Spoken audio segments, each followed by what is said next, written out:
The weight of a stroller.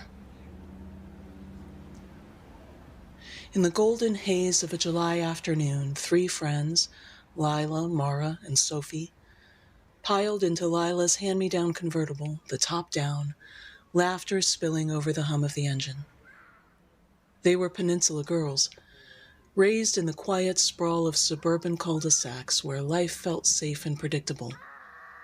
Today, though, they craved the pulse of San Francisco. The city beckoned with its boutiques, bistros, and the promise of a day untethered from routine. They were young, barely out of their teens, with summer jobs and dreams as bright as the sunlight glinting off the bay. Their adventure began in Haight-Ashbury, where they wandered through vintage shops, trying on oversized sunglasses and velvet jackets, giggling over the absurdity of it all. At a tiny boutique, Mara bought a beaded bracelet, swearing it held good vibes. Lunch was at a Bayside bistro near Ghirardelli Square, where they shared plates of crab cakes and iced teas, watching sailboats bob on the water. They strolled the marina afterward, the air salty and sharp, their chatter weaving through plans for the future, college maybe, or a road trip across the country. The day felt endless, perfect. As the sun dipped lower, they piled back into the convertible, heading south on Van Ness toward the Bayshore Freeway. The city's rhythm shifted here, less tourist charm, more urban grit. At a red light, Lila's gaze drifted to a small park on the roadside. A young woman sat on a bench, her shoulders shaking. At first, Lila thought she was laughing, but as the light held and the girls studied her, they saw the truth. She was crying, her face crumpled in despair. In her arms was an infant, tiny and swaddled. A diaper bag slumped beside her. A stroller parked nearby. "Should we do something?" Lila asked, her voice hesitant but heavy with concern. Mara, in the passenger seat, leaned forward. "She looks like she needs help." Sophie, always the decisive one, was already unbuckling her seatbelt. "Pull over, Lila. I'll park if you want to go check." Lila nodded, steering the car to the curb as Sophie took the wheel. The 2 girls approached the young woman cautiously, their sneakers soft on the grass. She didn't notice them at first, her sobs muffling the world around her. The baby stirred in her arms, a tiny fist curling against the blanket. "Excuse me," Mara said gently. "Are you okay? Did you miss a bus or need a ride somewhere?" The young woman looked up, her eyes red and raw. She was barely older than them, maybe 20, with dark hair pulled into a messy bun. Her voice broke as she spoke, words tumbling out between gasps. "He left me. He just left us." Her name was Elena, and her story poured out like a wound reopening. She and her boyfriend Caleb had welcomed their daughter Ava just weeks ago in a small Florida town where opportunities were as scarce as hope.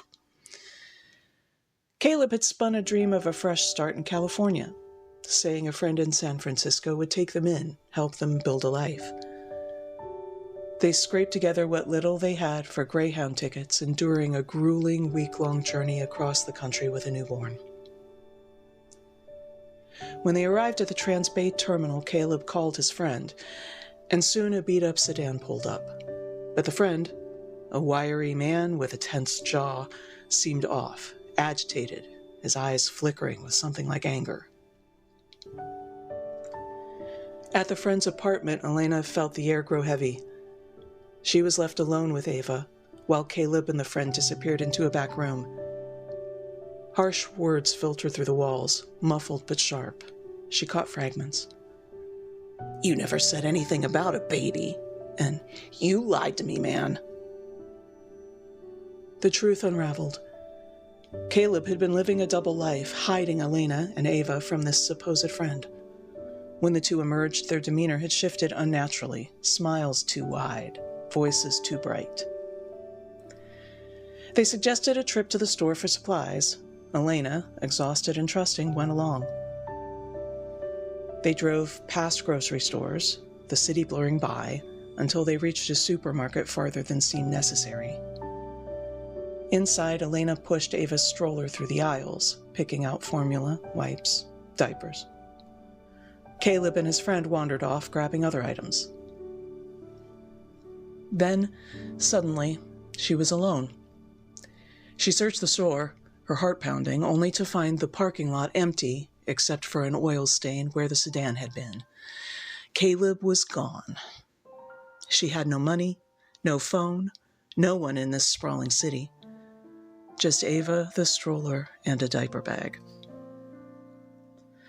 Elena walked until her legs ached, ending up at the small park on Van Ness. She nursed Ava under a thin blanket, the baby's warmth her only anchor. As the city roared past, cars, bikes, lives, untouched by her pain, she held Ava close and cried. The future loomed dark and unknowable. Lila and Mara listened to their hearts twisting. Sophie, having parked, joined them, her eyes wide with empathy. Without a word, they sprang into action. They drove Elena and Ava to a nearby store, pooling their money to buy diapers, formula, a soft onesie, and a sandwich for Elena. Then, determined to do more, they found a modest hotel in a quiet neighborhood and paid for a room for the night.